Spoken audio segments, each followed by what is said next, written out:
எப்படி எப்படி விசுவாசிப்பீங்க? இயேசு சிந்தையை நமக்கு அவன் என்ன சொன்னார்? நான் மனுஷாவர மகிமை நான் ஏற்றுக்கொள்வது இல்லை. ஏன்னா உங்களோட என்ன இல்லை? அன்பு இல்லை. அப்ப நான் அந்த மகிமை நான் ஏற்றுக்கொள்வது. என்ன குறித்து சாட்சியோட ஒருத்தர் இருக்கிறார்.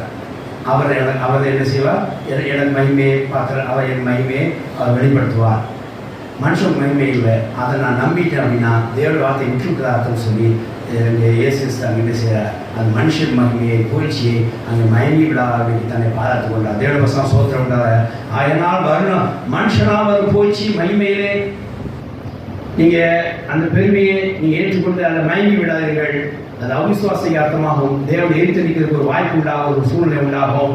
எப்படி அப்படின்னா அந்த இடத்துல நீங்கள் குற்றச்சாட்டப்படுறதுக்கு ஒரு வாய்ப்பு உண்டாகிய ஒரு வழி உண்டாகும். அதை வச்சு கண்டுபிடிச்சிக்கலாம் நம்ம தேவனுக்கு எங்கேயோ தேவன் நமக்கு எங்கேயோ எரித்து நிற்கிறார். அதுக்கான ஒரு மனுஷன் மகிமையில் நாம் விழுந்துட்டோம் அப்படிங்கிறத, இந்த பெருமையில் நம்ம விழுந்துட்டோம் அப்படிங்கிறத நீங்கள் உணர்ந்து கொள்ளலாம். தேவன் வசனம் சோத்திரம் உண்டாதாக. 5வது காரியம், நமக்கு போகிற